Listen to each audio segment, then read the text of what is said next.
Bismillahir Rahmanir Rahim. In the name of Allah, the most gracious, the ever merciful. Assalamu alaikum wa rahmatullahi wa barakatuhu. May the peace and blessings of God Almighty be upon you all. Welcome to another Big Iftar hosted by the Ahmadiyya Muslim Association UK. And we have an amazing lineup for you today, in which we have a number of guest speakers who would be addressing you. And we also have a very interesting question and answer session later on this evening, in which if you have any questions, with regards to Ramadan, with regards to Islam or the Ahmadiyya Muslim community, then that will be the time to ask those questions. But before we start the proceedings of today's program, as is tradition in our community, we start our programs with the recitation of the Holy Quran, and today will be no different. And if I could please request Imam Naseem Ahmed Bajwa to please recite a few verses from the Holy Quran. Assalamu alaikum wa rahmatullahi wa barakatuh. The verses of the Holy Quran which I am going to recite, they are verse number 186 and 187 of chapter 2 of the Holy Quran. أعوذ بالله من الشيطان الرجيم بسم الله الرحمن الرحيم شهر رمضان الذي أنزل فيه القرآن هدى للناس وبينات من الهدى والفرقان فمن شهد منكم الشهر فليصم ومن كان مريضا أو على سفر فعدة من أيام أخر يريد الله بكم اليسر ولا يريد بكم العسر ولتكملوا العدة ولتكبروا الله على ما هداكم ولتكبروا الله على ما هداكم ولعلكم تشكرون وإذا سألك عبادي عني فإني قريب أجيب دعوة الداع إذا دعان فليستجيبوا لي وليؤمنوا بي لعلهم يرشدون. The English translation of these two verses is as follows. The month of Ramadan is that in which the Quran was sent down as a guidance for mankind with clear proofs of guidance and discrimination. Therefore, whosoever of you is present at home in this month, let him fast therein. But whoso is sick or is on a journey shall fast the same number of other days. Allah desires to give you facility, and He desires not hardship for you, and that you may complete the number, and that you may exalt Allah for His having guided you, and that you may be grateful. And when my servants ask thee about me, say, I am near. I answer the prayer of the supplicant when he prays to me. So they should hearken to me and believe in me, that they may follow the right way. Thank you very much.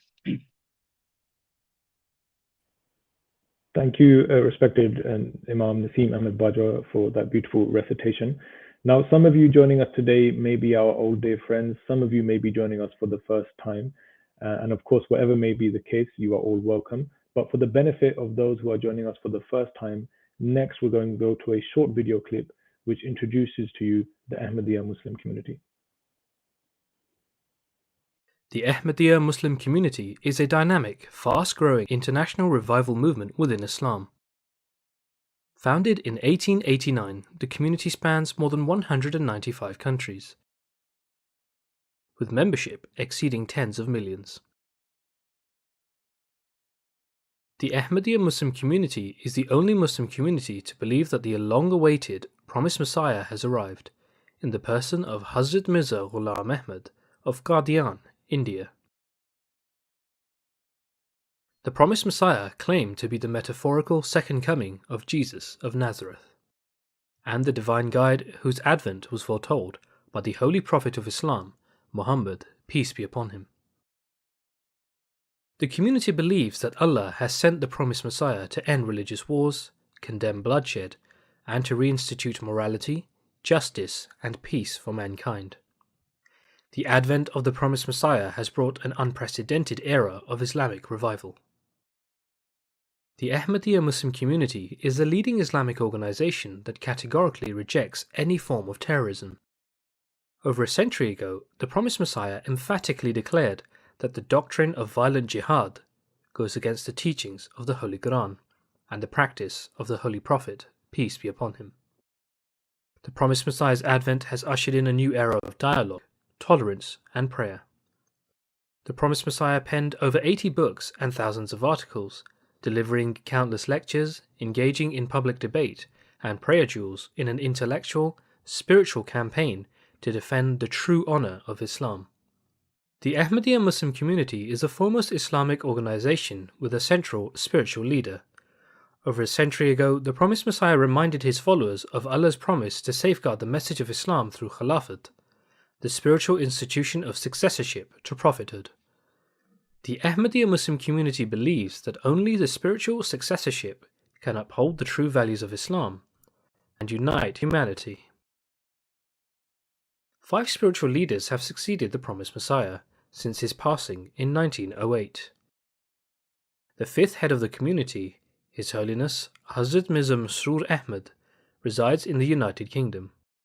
Under the leadership of its spiritual successors, the Ahmadiyya Muslim community has built over 15,000 mosques, over 500 schools, and more than 30 hospitals.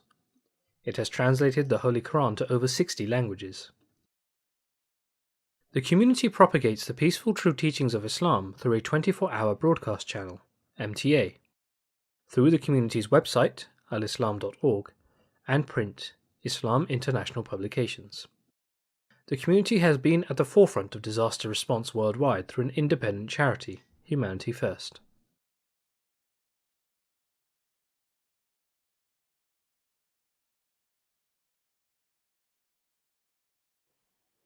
That was a brief introduction about the Ahmadiyya Muslim community. And of course, if you wish to learn more about us, or if there is anything you wish to know about us, then you can do online on the website that you see on your screen, you should see on your screen.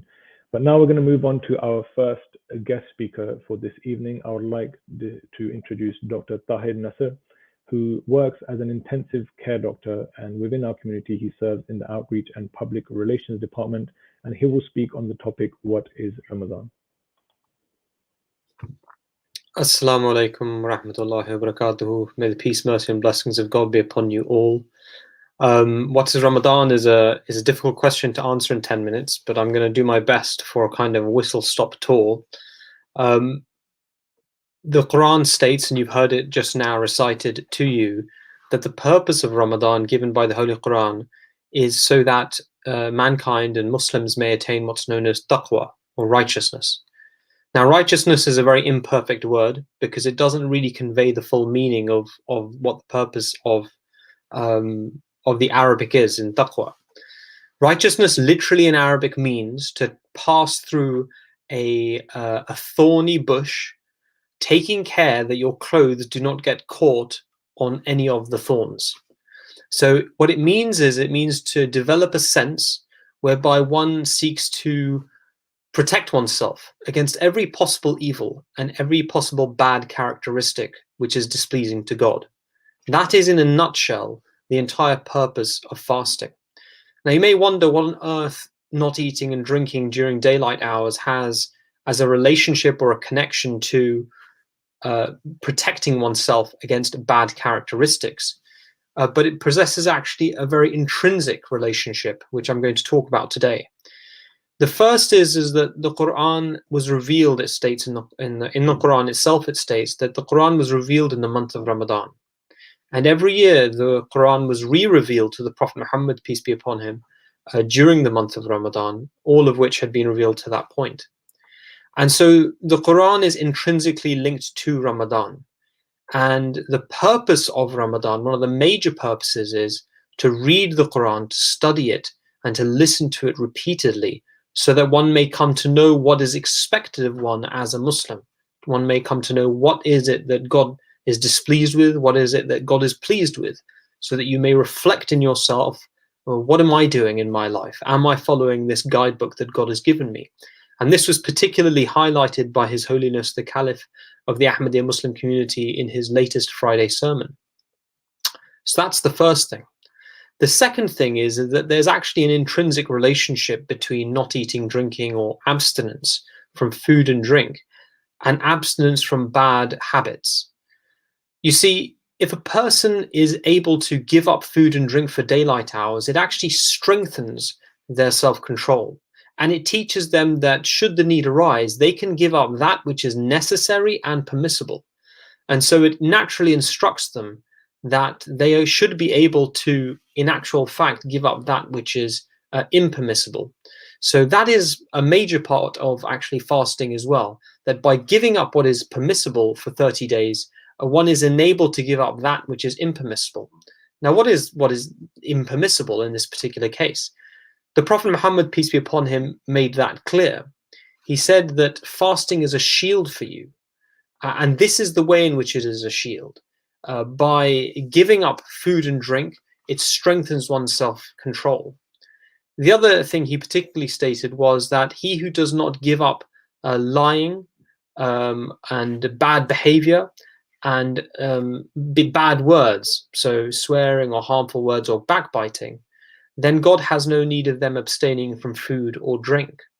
And so this should cause you to pause and realize that the eating and the drinking is a very surface part of fasting. It's actually just the outer shell of it that you might see.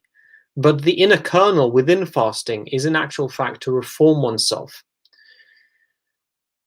The last thing I wanted to say is that many people consider and think that Ramadan is a period of great hardship. But it's very interesting that the Quran, in a way, turns this on its head. It says in chapter 2, verse 185, that God desires ease for you and not hardship. And this is specifically stated in the context of God prescribing fasting for Muslims. And so one may be amazed as to why is it that the Quran speaks of, that God says that He's making it easy for you and He's not going to put you to hardship or difficulty. And that's why He wants you to not eat and drink for 30 days of the month, 30 days consecutively. Obviously, if you're not ill or pregnant, and other caveats there. How is it that God can say that He desires ease for you and not hardship? And the reality is because it is hard in a sense from the physical external side, but in actual fact, it creates ease for a person because it shows them what they're capable of, and more than that, it advances their spiritual condition. And the ease that God is speaking of here is in actual fact the ease that one will have in the hereafter, and one will have in one's spiritual condition in paradise in this life. And so God is always looking not just to the external form of things, He's looking to the underlying reality of things. And a person's spirituality, their connection with God, this is what brings real ease in life. A king sitting on his throne can be in the midst of riches, but in the midst of misery as well, because of the concerns and the problems and the issues that beset that person. But a person who has a connection with God, who knows that there is a God above him, who is more powerful than him and all other beings, and has established that connection strongly, that person can never in actual fact be in despair. That person can never in actual fact be in a condition of misery, because that person always knows that there is a greater power upon whom he or she can trust. So this is really what Ramadan is about. It's about forging that connection with that higher power, and through giving up things which are permissible so that one may be strengthened to give up that which is impermissible, so that one's bad habits may be reformed. So that is really what this month is all about. The last thing I want to say is what we're doing here in this these virtual iftars. So this is the second virtual iftar, but this year it's not just virtual iftars we're doing, we're also doing in-person iftars as well. So on the 30th of this month, so that's coming up this weekend, we have in-person iftars both in Manchester and in Morden. And if you go to the website Big Iftar, I think that's, yes, bigiftar.co.uk, then you'll be able to register for those events in person and attend them, and break bread with us, talk to us, give us your thoughts about it, and experience the iftari as it's meant to be experienced, not simply online, but actually with other people close by in the mosque. Additionally, with that, on the 30th, in Morden Mosque in particular, there will be a tour of the mosque. It's one of the biggest and certainly one of the most beautiful mosques you'll ever see, and it's undergoing a fantastic renovation, which is really demonstrating and creating a new masterpiece on the landscape of the London skyline. So I'd really advise you to take up this opportunity. It comes once a lunar year, so it's not going to be here for a few months at least after this year. So please consider heading down to the mosque in Morden or in Manchester on the 30th of this month, and you can register at the bigiftar.co.uk. Thank you very much. Thank you, Dr. Tahir, for that very informative talk. And as he mentioned, if you require any more information or you wish to register for the Big Iftar in person, not the Big Virtual Iftar, then you can do through the website, and you should be able to see that website on the screen now. I'm now going to move on to our next speaker of this evening, and I would like to introduce Jonathan Lord. Jonathan has represented Woking, Purbright, and Normandy as a Member of Parliament since May 2010.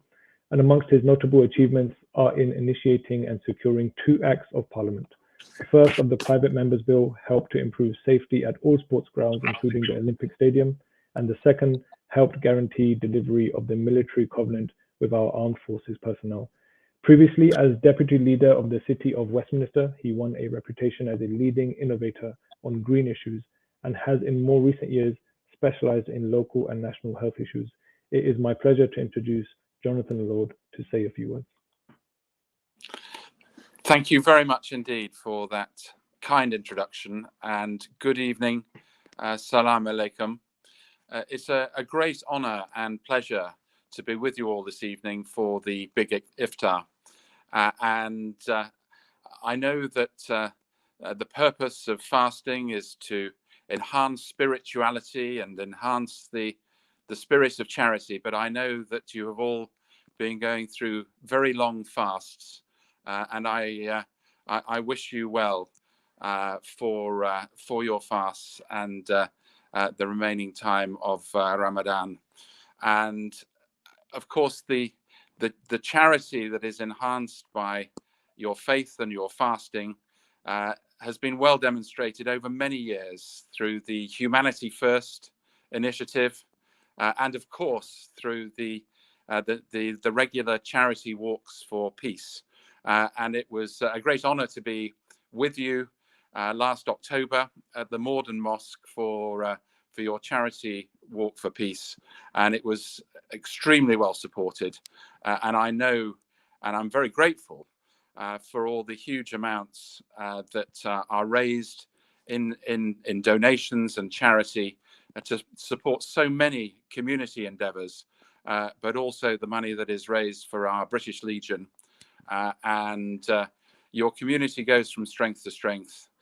Your faith goes from strength to strength.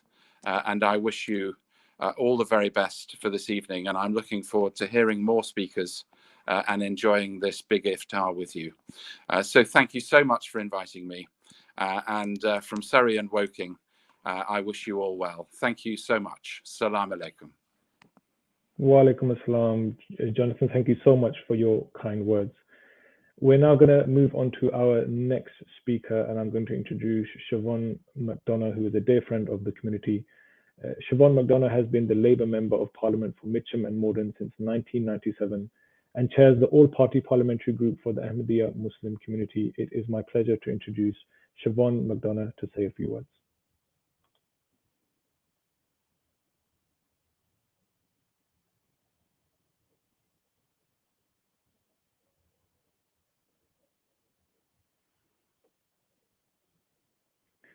Siobhan, sorry, I don't think we can hear you. I think you might be on mute.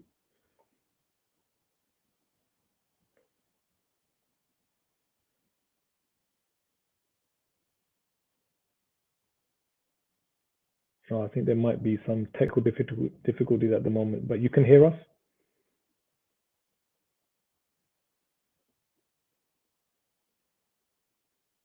Yeah, no, we can't hear you. Okay, so we're quickly going to move on and we'll come back to Siobhan. I think we're going to sort out the audio issues and we'll come back to Siobhan later. But we actually going to now launch a poll. So we wanted to make this an interactive Big Iftar. And as you can see, if you go to slido.com, you can see on the screen the details and you type in hashtag TBI, the Big Iftar, you will see this question on your screen. Is religion a force for good in the world? We want everyone watching us tonight to please take part in this poll. As we said, it will be real interesting to engage what people's views are with regards to religion and whether they feel that religion is a force for good in the world. It's so important generally at the moment, 100%, or it's changing now time to time. As you see, as we're talking, the results are updating. 50% have said yes, 50% have said no. But it's really important because there are some parts, even in the UK, and I've experienced this myself, where there are some areas in the UK where people aren't aware of certain religious sects or certain religious beliefs.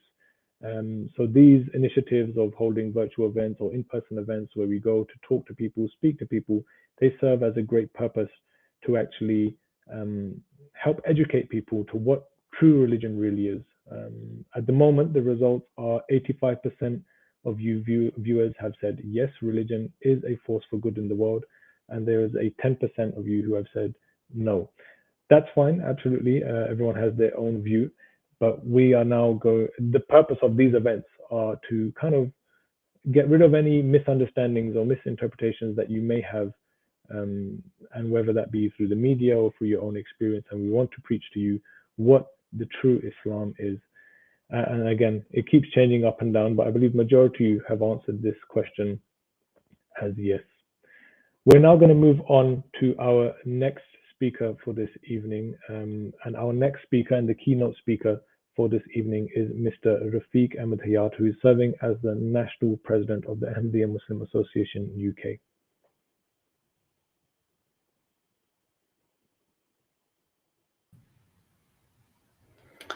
Assalamu alaikum warahmatullahi wabarakatuh.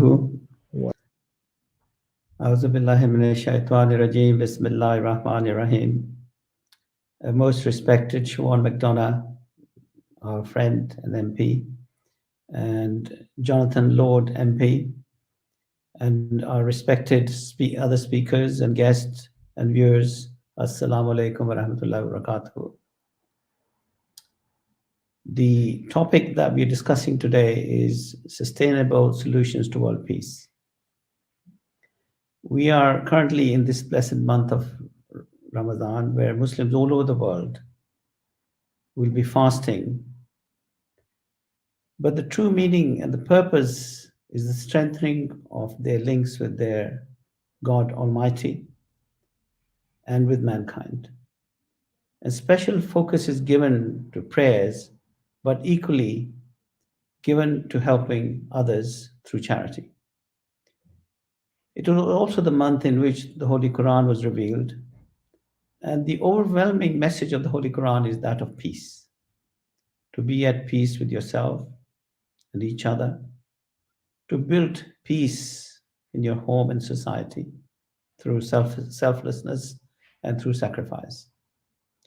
However, sadly, during this month, we've been witness to great human atrocities as we sit on the edge of a global war. We have watched the people of Ukraine displaced by war. But we must not forget that there are other political conflicts that are also taking place across the world. We have the regional drought and conflict in Sudan. We have the conflict in Syria. We have a humanitarian crisis in Somalia, and cumulative impact of the prolonged conflict in Yemen, Afghanistan, and Palestine. All these elements have led us to the brink of World War III. This is largely because humanity has forgotten its true purpose, and that is peace and strong relationship with its creator, Allah the Almighty. We believe that God has sent over 100,000 prophets to our creation. They have been sent to every tribe, every nation, every race. And we look carefully, we'll find that even in the remotest parts of Africa and Australia, or South America, you will find that we have ancient civilizations who believe in the one God and live by a moral code. As a part of their spiritual belief, most people in the world have some form of fasting as part of their belief system. And we can look at different faiths, and we can go as far back as the early Egyptians, or indeed early Hindu tribes, and we will find that fasting was very much part of their faith. Humans have recognized fasting since life began. This is evident through the historic documents carved out of papyrus found in the places of worship of the kings of the pharaohs of Egypt. It stipulated that ancient Egyptians had done fasting, especially in times of calamities and wars, as their religion teaching dictated. Fasting is not necessary for non-Brahmins amongst the Hindus. Amongst the Zoroastrians, fasting was necessary for their priests only. And in the Greeks, fasting was only for the women. Apart from the scriptures, the earliest records of therapeutic fasting date back to the ancient civilization of Greece. Plato and Socrates fasted for physical and mental efficiency, and Pythagoras required his students to fast before entering his classes. So history testifies that fasting was observed in China, Japan, Korea, Egypt, Greece, and fasting concluded as the oldest human worship and most widely spread throughout the world. So, what is fasting got to do with peace in this world? What is the connection? Well, fasting is a form of supplication to our Creator. It allows us to create that and bond with the Almighty and strengthen it during this particular period of fasting. And fasting allows human beings to both cleanse themselves physically and spiritually.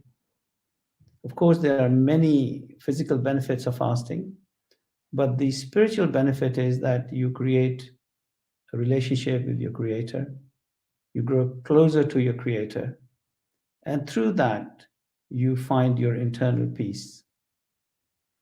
We live in a world where we are always in the rat race, looking for more material things, looking for more affluence. And in doing so, we forget that there's a Creator and what is the purpose of our life.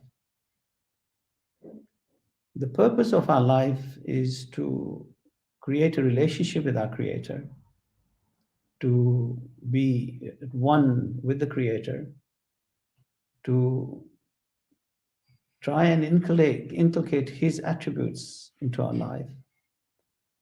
And these elements are very important if we are going to create peace, firstly within ourselves. And when we have peace within ourselves, then we'll be able to create peace in the society that we live in. And there is no magic formula that you can create peace just by waving a wand. You have to work at it at every level of society. Faith and religion actually is a code of conduct which defines the rules by which we can have a peaceful and harmonious society. Lays down the relationship between man and wife, between his family, between society, and at every level of society, nationally and internationally, it defines the rules by which you can have a peaceful society. And the second part of faith is our relationship with the Creator. And if we all believe in the same God, then it is not possible that God sent a separate message to Prophet Abraham, a separate message to Prophet Moses, a separate message to Prophet Jesus, and a separate message to Prophet Muhammad, peace and blessings be on all of them. We, the Muslim, believe that Allah the Almighty sent, as I mentioned, 100,000 prophets, and that was a message from God was sent to every part of the world.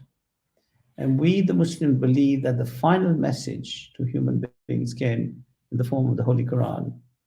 And that encompasses the very essence of how you can attain peace and harmony in society.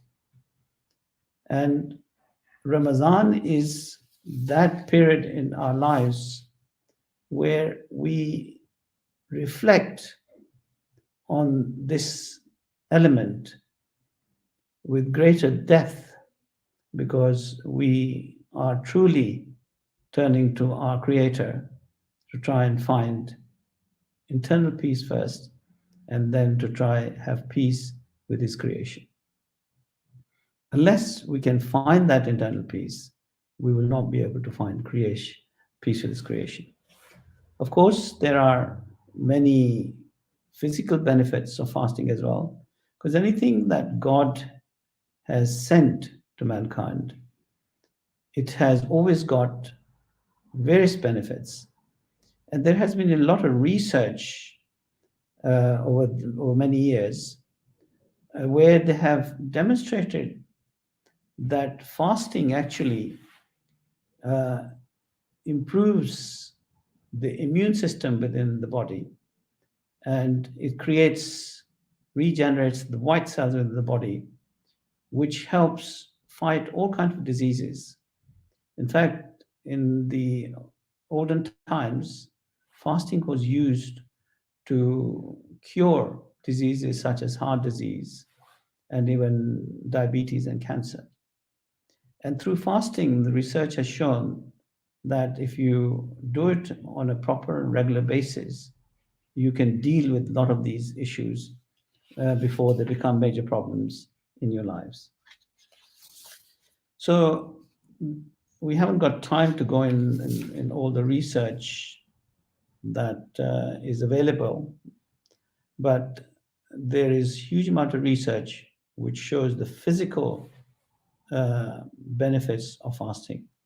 And nowadays we find that a lot of people are doing the 3-2 fast or 3-5 fast or whatever, so that they fast for a number of days and then they go back to normal.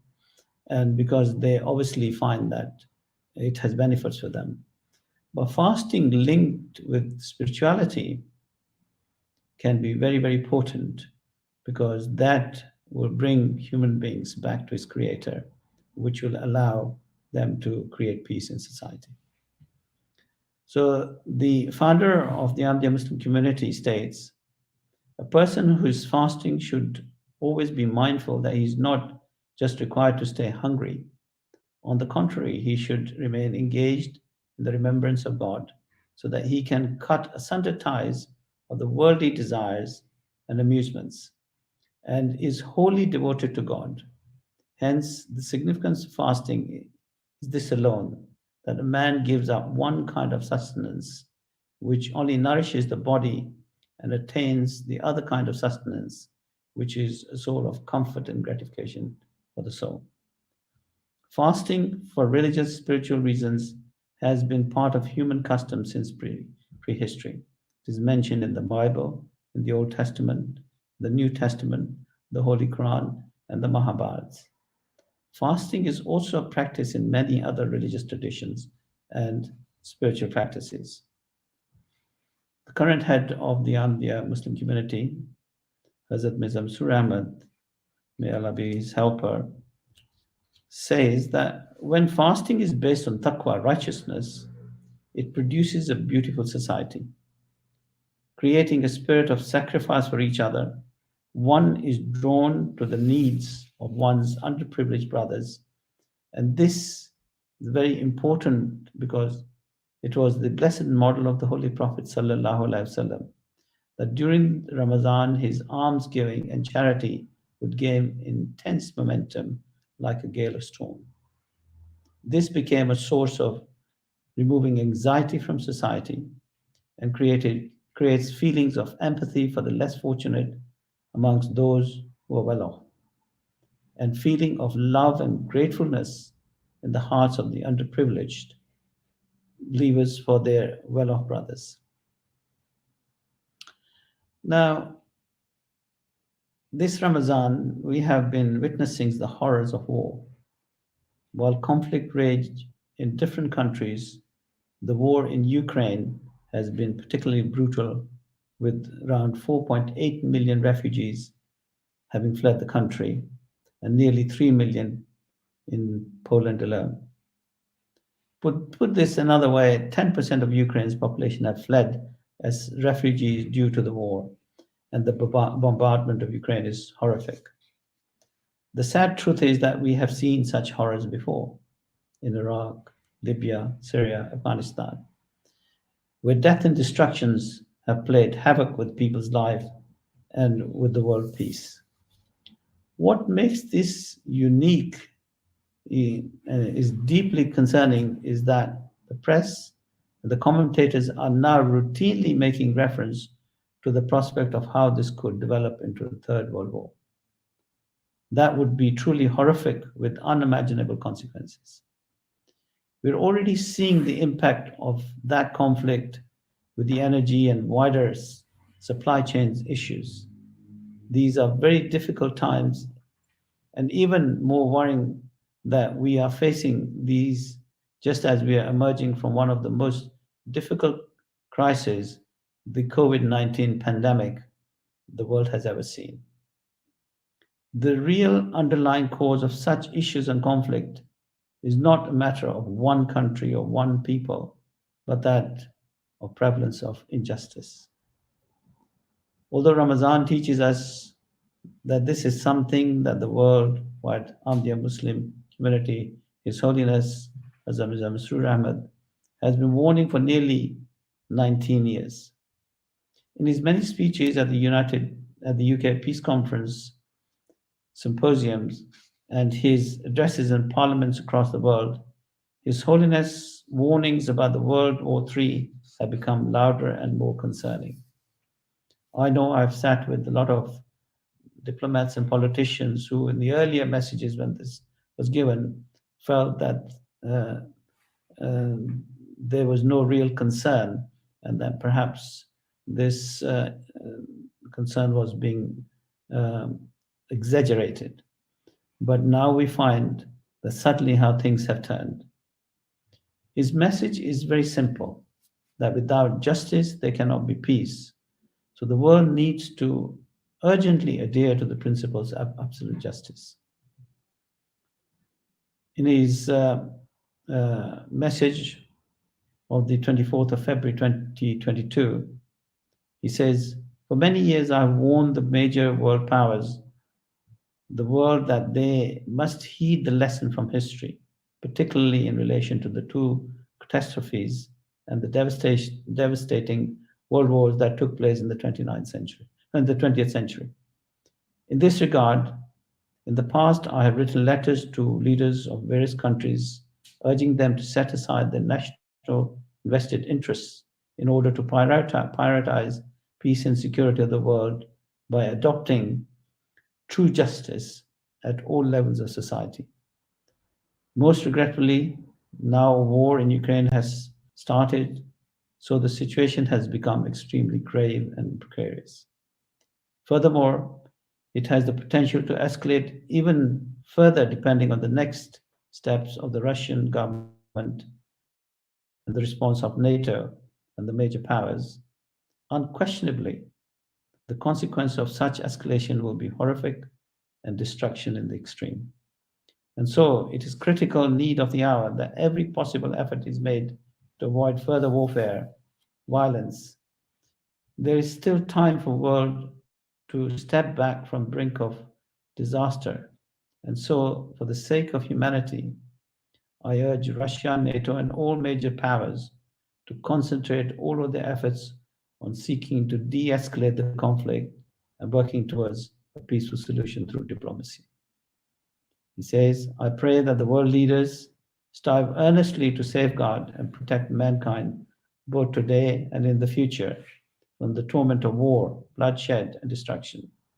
And so, from the depth of my heart, I pray that the leaders of the major powers and the governments do not take steps that will serve to destroy the future of our children and the next generation.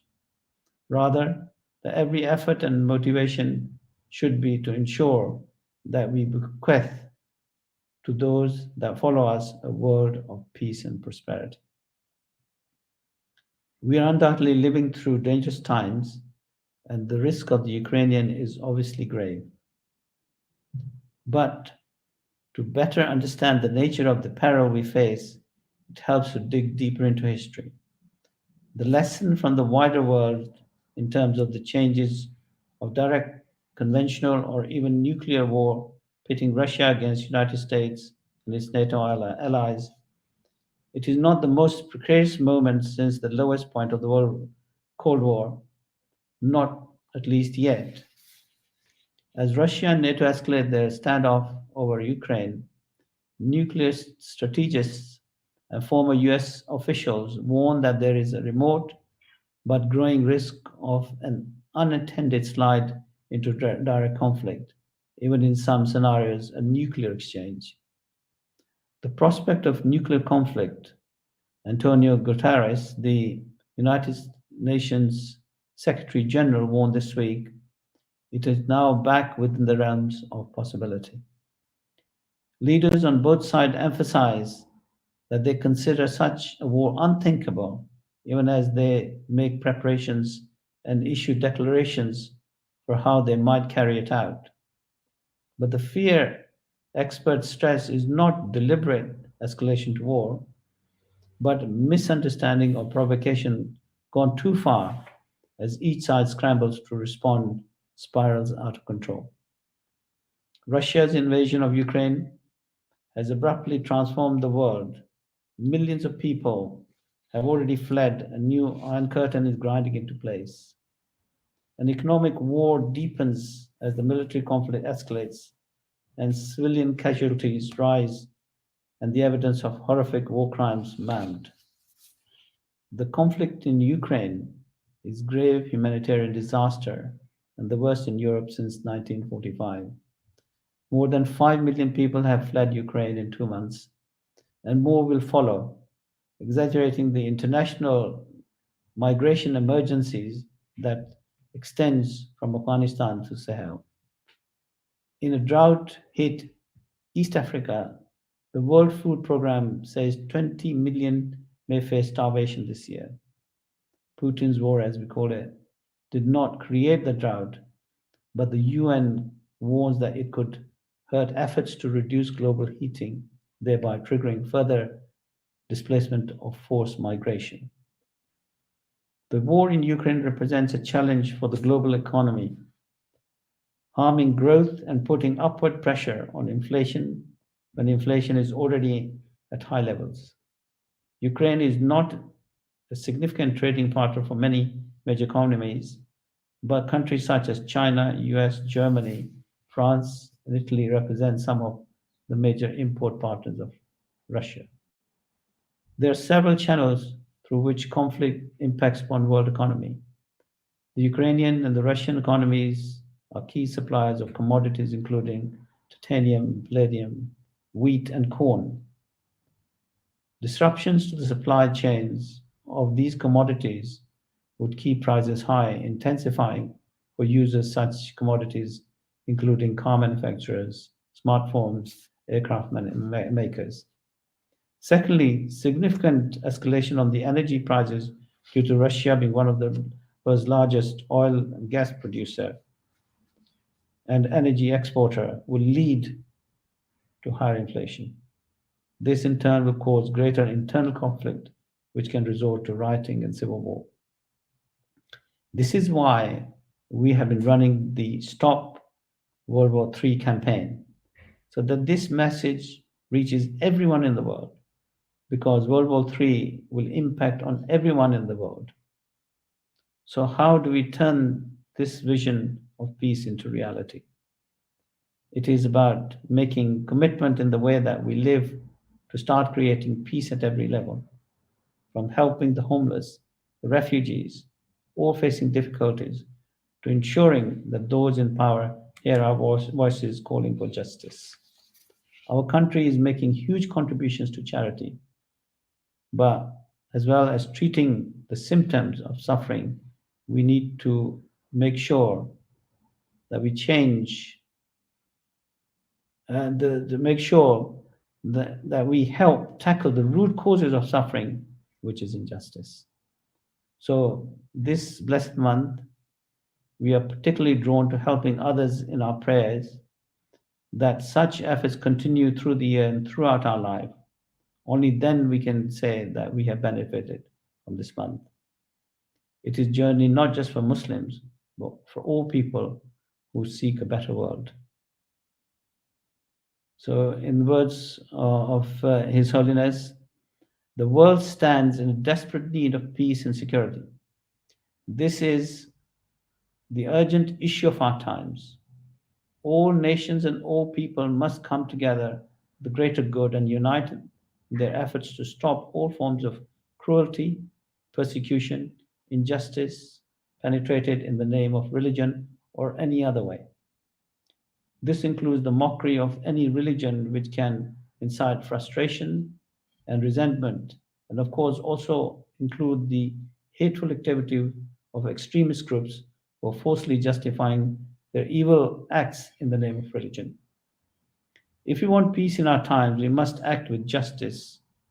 We must value equality and fairness. As the Prophet of Islam, peace and blessings upon him, so beautifully stated, we must love for others that we love for ourselves.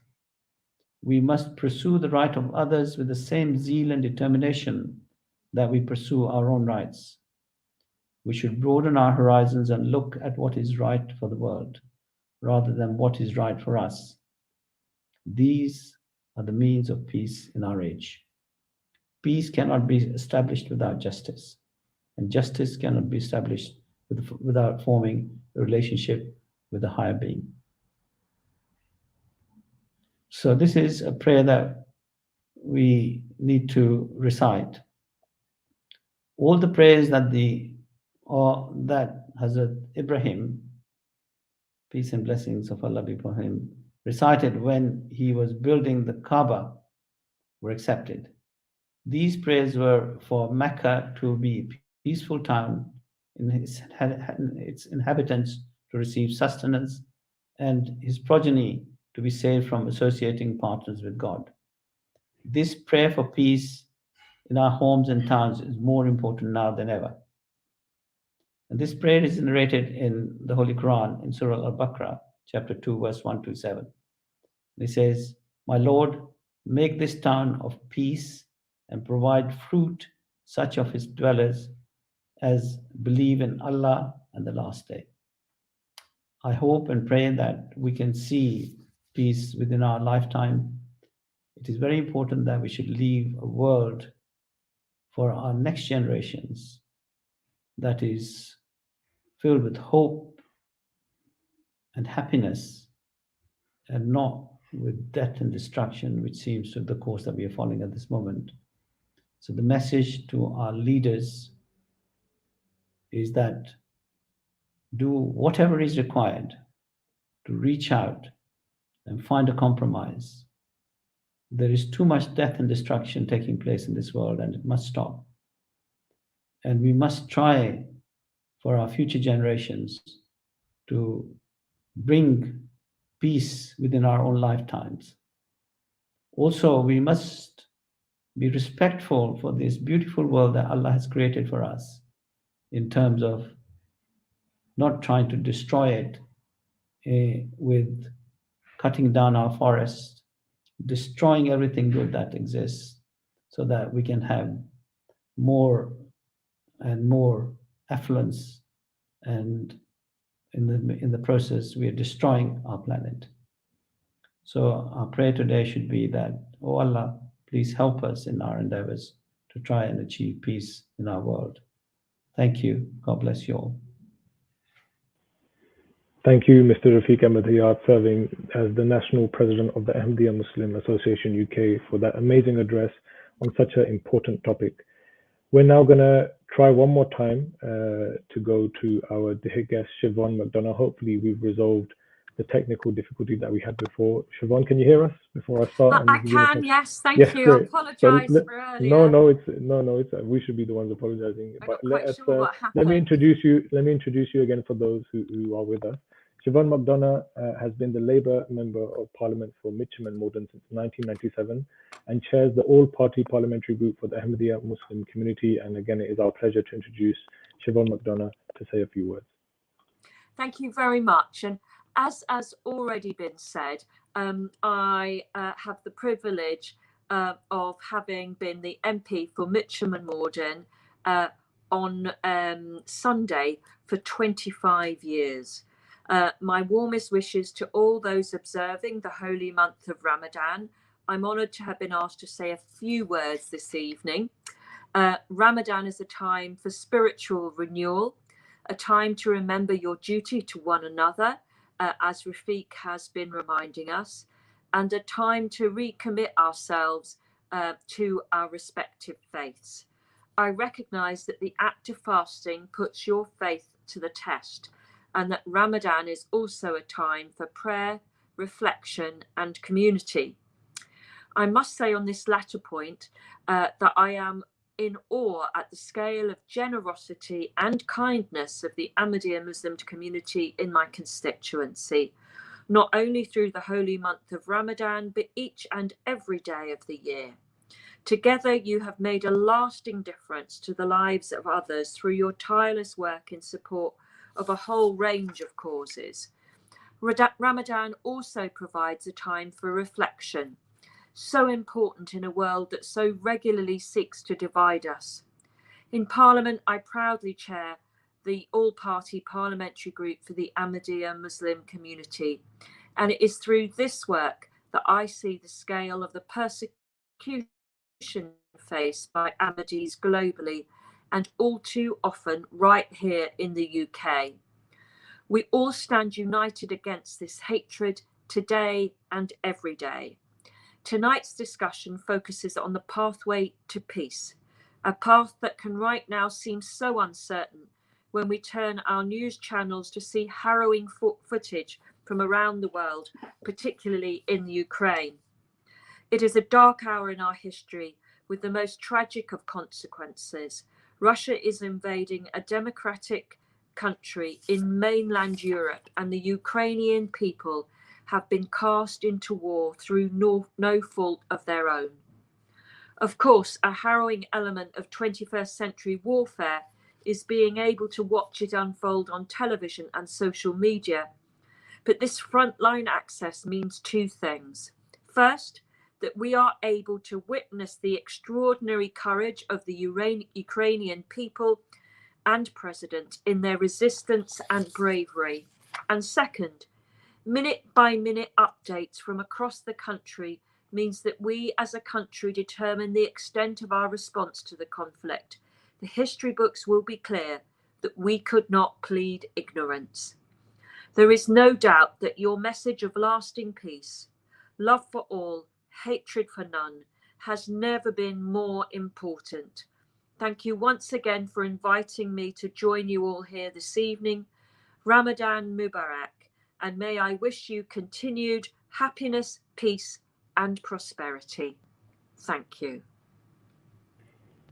Thank you so much, Siobhan, for your kind words, and thank you for joining us this evening. We're now going to move on to our next segment for today's program, and that is the question and answer session. I will now pass on to my dear brother Rehan Sayed, who will conduct this question and answer session. Hello, viewers at home. Assalamu alaikum. May the peace and blessings of God be upon you all. Very pleased to welcome you all once again to our interactive series of events, the Big Iftar. And I'm joined by an esteemed panel. With me will be Mr. Rafiq Ahmed Hayat, who is the National President of the Ahmadiyya Muslim Association UK. Welcome. And additionally, we will also be joined by Mr. Ibrahim Ikhlaf Sahib, who is the Director of Outreach and PR for the Ahmadiyya Muslim Association. So this is where we get a bit interactive for the audience, and you get the chance to, we have a number of questions here that we're going to put to our panelists and get their insights on. So firstly, I'd like to go to the National President, Mr. Rafiq Ahmed Hayat. And the question is, if God exists and is all-powerful, merciful, then why does he not prevent wars and save completely innocent people from dying cruelly by today's indiscriminate weapons? Thank you very much. Very important question, and this is a question that's been asked by many people over many years.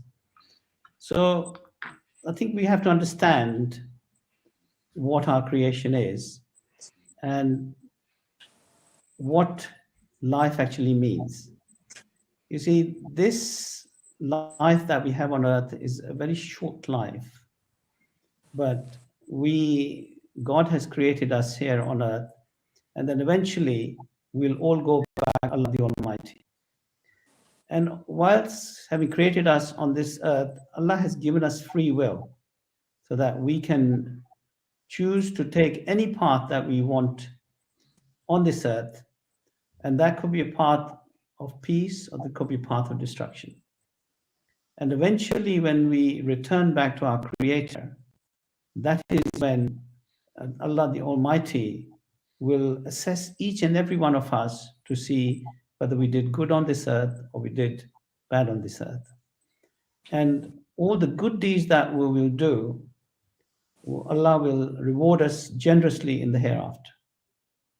So, because Allah has now given us choice to either follow the good path or the bad path, it means that some of the people who choose the bad path then try and usurp other people's rights.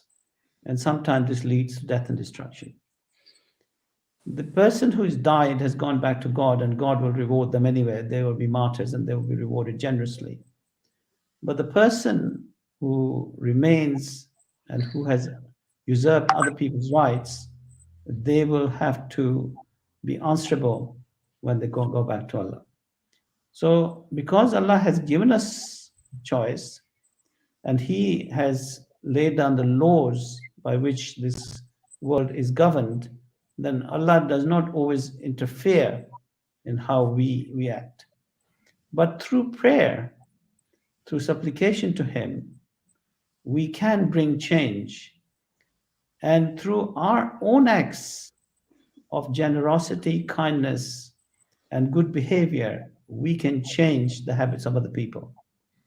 So those people who Allah has blessed with this special facility to have influence on other people, and we should try and bring change from within our society to try and move.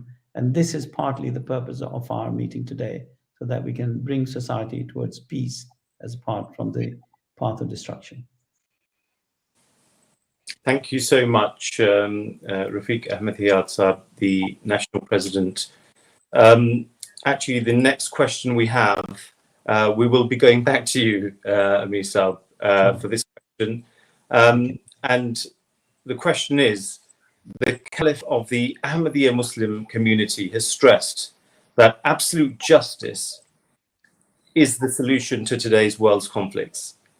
Giving specific examples, what are the practical steps that must be implemented in the modern world to achieve absolute justice? You see, His Holiness Hazrat Mirza Masroor Ahmad has for many years been emphasizing that the only way we can have peace and harmony in our society is when we have absolute justice. And what is happening at this moment in time is that the big major powers are only interested in their self-propagation. They have no interest in what happens to others. And in fact, what is happening is that, Allah has blessed every country with a lot of resources and wealth. Africa, for example, is a country which is rich with all kinds of resources. But what we have done in the West is that we have manipulated and exploited these countries and their leaders, and therefore taken their wealth, which really should be a source of prosperity for those countries, and by buying out their leaders, we have taken the wealth away from those countries. And that imbalance that it has created in society is now creating this huge migration in the world. And now the West is trying to stop that migration, having taken all the wealth away from them, is trying to stop that migration. And in doing so, a lot of people are dying, a lot of people are going hungry. We've just heard that 20 million people in East Africa could potentially die of hunger just this year alone. So what we need to say to our leaders is stop exploiting the poor countries and bring back some justice and some balance, so that those people also have the right to live and the right to enjoy the wealth that Allah has provided them. And unless we do that, unless we bring that balance into society, we'll find that the world will remain in turmoil. Also, His Holiness has continued to say that we are spending billions of pounds on weapons, and for the weapons that lead to death and destruction. If only we could save that money and use it for the poor people in the world. Allah has given enough food and resources that can be shared by everyone in the world. But because we are not prepared to share, that is why we're creating all these problems around the world. So Hazur continues to warn the world leaders that unless you have justice in the world, you cannot have peace. Thank you so much, National President Rafiq Ahmed Hayat, for delivering his insight on that topic. And dear viewers, you're watching, for those of you who have just tuned in, you're watching the Big Iftar series of interactive events, and we're so pleased that you have joined us this evening. And you've caught us in the middle of the interactive round, the question and answer session. And now for the next question, I would like to turn to our dear brother, Ibrahim Ikhlif. And the question for you, my dear brother, is, why is religion important in conflict prevention? And what does the Quran and the Holy Prophet, may the peace and blessings of God be upon him, say about conflict resolution? Specifically, if two nations fight, what is the solution in accordance with the Holy Quran? And what about people who suffer at the hands of tyrants? Over to you, Mr. Ibrahim Ikhlif. Thank you, Rehan. I think the national president of the Ahmadiyya Muslim community, explained everything clearly. And I think as far as the conflict resolution is concerned, he explained everything in depth. And I think I will focus just on the second part which you mentioned, when you said, for example, if two nations fight, what is the solution in accordance with Islam, in this case with the Holy Book in Islam, the Holy Quran? And what about those people who suffer at the hands of dictators or tyrants? You know, as has been already explained, as I said, by the national president, we see restlessness increasing, wars everywhere. We see all of this, becoming like a forerunner for another world war. May God protect us. And we see economic problems. We see all the social problems, becoming a source of aggravating even the situation. The Holy Quran, as I mentioned, the book revealed to the Holy Prophet Muhammad, peace and blessings of God on him, has set down some golden principles, how to establish peace. It speaks, for example, it focuses to establish justice and peace. It focuses, for example, on greed. It says greed is causing enmity to grow. This greed manifests itself, for example, in territorial expansion or seizing, as has been mentioned, natural resources of other countries, especially the third world countries, or impressing the superiority of some nations on other nations. This leads, of course, to cruelty.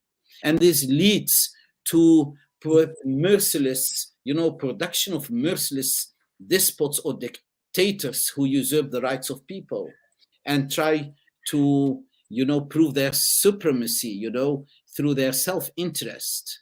Or we see some nations, again, to pursue, their own vested interests, start to invade other countries. That's what is the Holy Quran saying? What is the Holy Prophet Muhammad, peace and blessings of God, saying on this? The Holy Prophet taught this golden principle in relation, for example, to despots or tyrants, dictators. Help both the afflicted and the cruel. The companions of the Prophet asked, they inquired, how we understand that, we can help the afflicted ones, but how should we help the cruel person? The Holy Prophet said, by stopping his hand from committing cruelty, because his excess in cruelty will make him worthy of God's punishment. So out of mercy, you have to try to save him. And this principle is not only related to, not only to national level related, but as well international level. For example, the Holy Quran, chapter 49 says, if two parties of believers fight against each other, make peace between them. And if after that one of them transgresses against the other, fight the party that transgresses until it returns to the command of God. Then if it returns, make peace between them with equity and act justly. And Allah loves the just. Although this verse seems to say believers or Muslims, this verse is applicable to all nations, universal. This verse is in reality foundation of peace on a worldwide basis. It says, in order to maintain peace, we should understand that the principle, as I mentioned earlier by the national president, the principle in Islam to establish peace is absolute justice. And despite abiding by the principle of justice, if efforts to make peace are unsuccessful, that's what the verse says, then unite and fight collectively against that party that has transgressed and continue until such a time that the transgressing or the aggressive party is ready to make peace.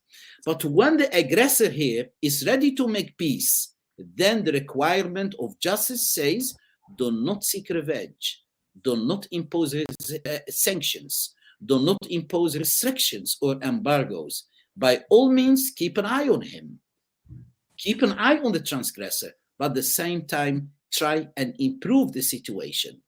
Another last principle which I want to mention, which is extremely important, the Holy Quran said, do not cast your eyes on the wealth of others. Chapter 20 says, strain not thy eyes after what we have bestowed on some classes of them to enjoy for a short time the splendor of the present world, that we may try them thereby.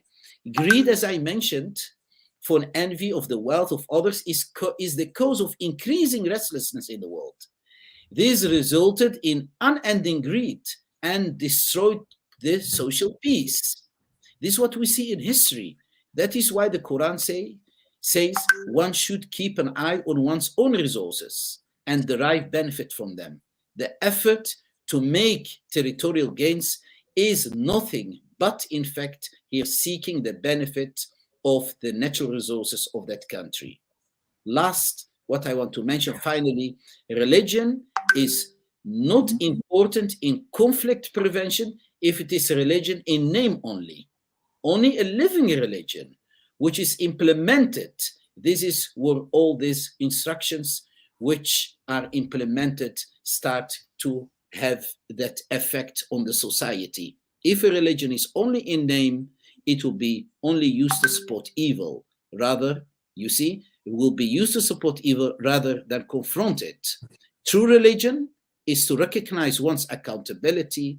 That is the first and foremost, which is superior over everything else. True belief, we believe in accountability to a higher power, which is God, will always act as a deterrent against evil. Thank you. Thank you, Brother Ibrahim Ikhlif, for that deep insight into the answer to that question. Again, I want to welcome all of our viewers. You are tuned into the Big Iftar series of interactive events, and we're currently within the question and answer segment of our current event. Now, I want to circle back to our national president with the next question, and the question is quite simple: can religion facilitate world peace? Thank you. Another very important question. The thing is that we have to understand what is religion. I mentioned earlier, religion is Allah's guidance to human beings as to how they can live in peace and harmony in this earth. And that guidance has been refined as the development of man has taken place. But the fundamental guidance has been the same. The fundamental guidance is that a code of conduct has been defined through various scriptures as to how human beings should interact with each other, how they live in groups, how they live in society, how they live, as a country. What are the rules, as Ibrahim just mentioned? What are the rules if somebody does not obey the rules? So how do you bring them into line? And all these have been defined, but they're all based on a moral code and based on morality and justice.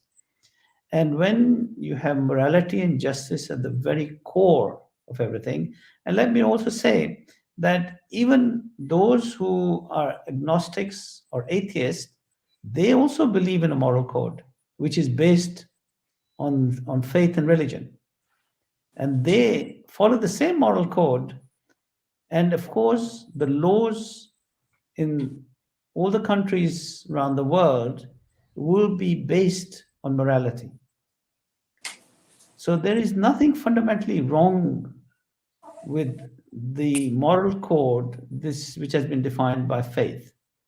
The problem comes in when the leaders of the world twist that moral code and they pay just lip service to it and completely ignore it. That is where the problem comes in. If everyone followed the basic moral code of decency, or how to be good human beings, how to have a society based on morality, how to have people being given rights. We have courts that are supposed to give rights to people. If the courts do not give rights based on justice, then you will have conflict in society. So it is so important. I think faith has given us that basic rules by which we can have and govern our society and attain peace. When we ignore it, that is at our peril. And yes, faith very much should be at the heart of creating peace in society not in the periphery. Thank you so much for, again, your answer with deep insight there into that matter. We have time for one more question, dear viewers, and I want to now circle back to our brother Ibrahim Ikhlaf. We've got literally, I think, 2 or 3 minutes for this. It's a short question, but I think it's going to require a bit of a lengthy answer. But if you can bring that as short as possible. Isn't the chaos in the world a sign of God's absence? And can you be good without God? Brother Ibrahim Ikhlaf. Yeah. First of all, this as one question, but in two questions, two facets. The chaos in the world is a sign of God's absence. No, in fact, this is not a sign, the disorder in the world, that God is absent. The problem here is that God is absent from our hearts. This is the problem. God is absent from the hearts of the people. People forgot their creator, for, in this, as God says in the Holy Quran, you forget me, I forget you, and that is why the world is in a chaos. In fact, the national president mentioned, because that's exactly the second question, he touched on this question, and can you be good without God? In fact, it has been mentioned, whether someone is an atheist or someone is a believer, everyone has a moral conduct. In fact, anyone, and this is a very important matter people should understand, that anyone who behaves in a certain moral fashion, whether he's an atheist or in general the nice God, in fact, by being moral and putting this into action, he proves that God exists, because he proves that God exists through his actions. In fact, morality, as the Holy Quran says, when the man has been created, God said, am I not your Lord? Which means that it has been imprinted in a human being, in his soul, in his heart, that instinct, for example, the instinct of love, loyalty, mercy, anger, self-respect, honor. All these natural instincts are imprinted in human beings, which are in reality the image where we say man is the image of God.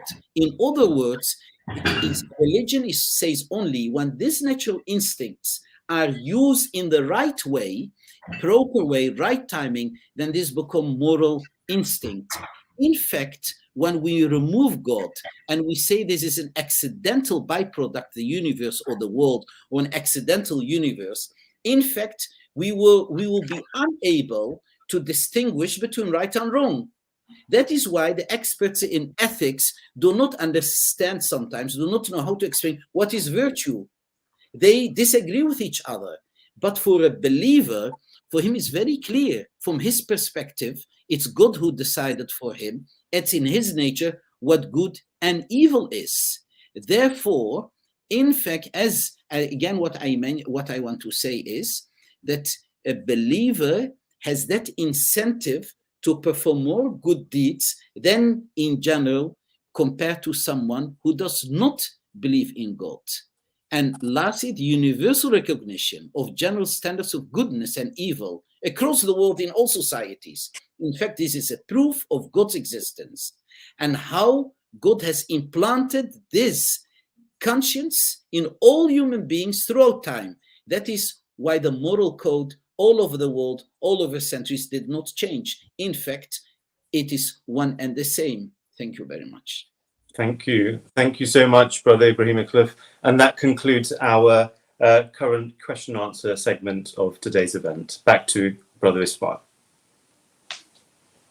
Thank you, Brother Rehan. We're now going to head back to respected Imam Naseem Ahmed Bajwa, who is going to present before you the prayer one reads when opening his fast, which is known as the Iftar prayer, which would then be followed by the call to prayer, which is an indication that you may now open your fast.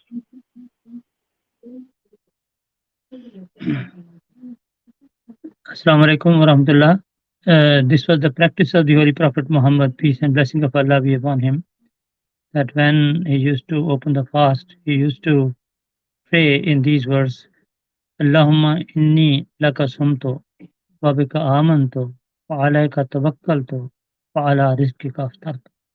which means, O Allah, I fasted for your sake, and I believe in you, and upon you do I rely, and with your provision do I end my fast. So now the people should open their fast and the azan should be called. Allahu Akbar, Allahu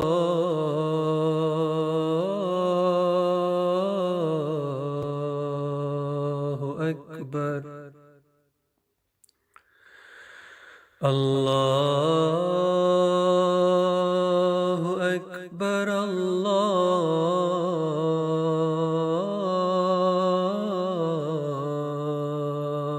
Akbar. أشهد أن لا إله إلا الله أشهد أن لا إله إلا الله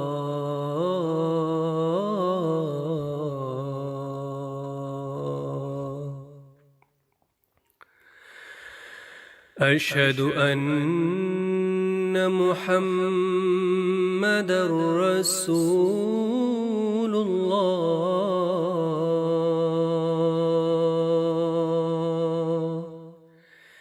أشهد أن محمدًا رسول الله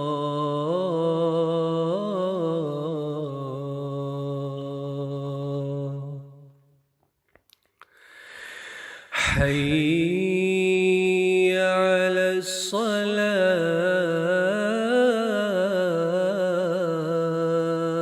الصلاة حي على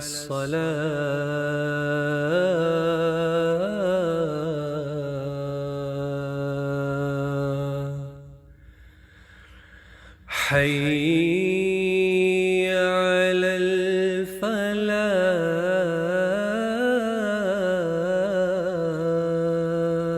الفلاح حي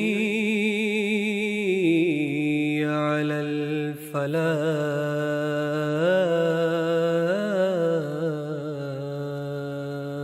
الفلاح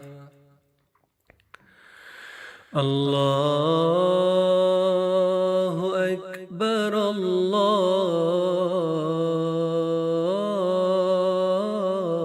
الله أكبر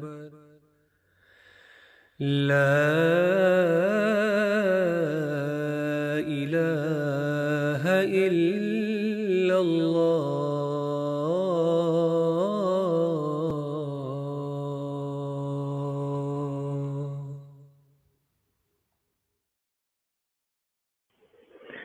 Would like to take this opportunity now to thank all the viewers who have stayed with us and been with us for the Big Iftar.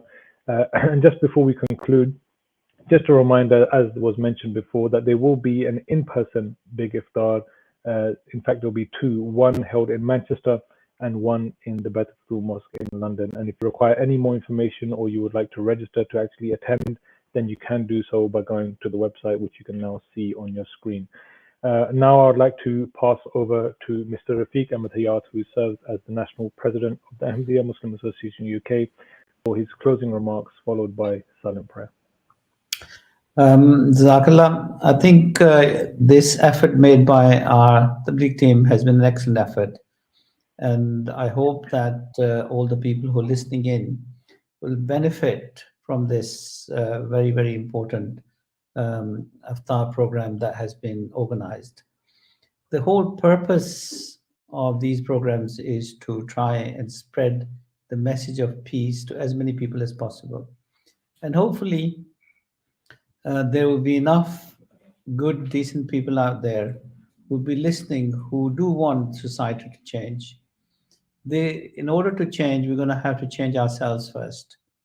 We're going to have to make sacrifices in our own life. We're going to have to reform ourselves and try and be those good, decent human beings. We must view whether are we following the principles of justice? Are we being just to people that we have influence over or we are responsible for? Are we being honest and have integrity? Are we giving to those less fortunate than us? If Allah has blessed us, then during this month, one of the main things is that we should be giving more in terms of charity to the less fortunate. So each and every one has to review ourselves during this month and see what change we are bringing within our own life so that we can contribute to that bigger peace. And most importantly, have we improved our relationship with our Creator? Because that is the true way of achieving peace. Because you cannot achieve peace with Allah's creation until you are at peace with Allah and you are at peace with yourself. So the supplication that we do during this month, especially when we get up in the middle of the night to pray the Allah Almighty, it should be not just lip service, but we should assess that what change are we actually going to make within ourselves to be a better person in the coming year. And if you can achieve that, then you have achieved the true purpose of this month of fasting. My prayers are that may Allah bless all of us in our endeavors, that we are able to achieve Allah's pleasure during this month, and so that we can enter the new year with hope and we can bring hope to others in our society. Allah bless you all. Will you please join me in silent prayer?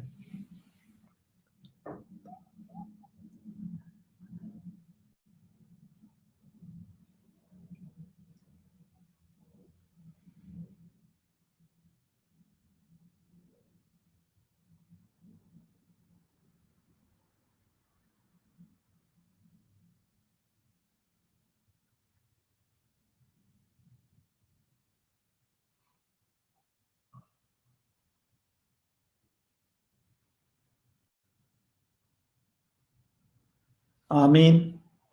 Allah bless you all. And if I don't see you before, a very happy Eid Mubarak to all of you as well. But we still have a few days, so a very happy Ramazan Mubarak as well. Assalamu alaikum.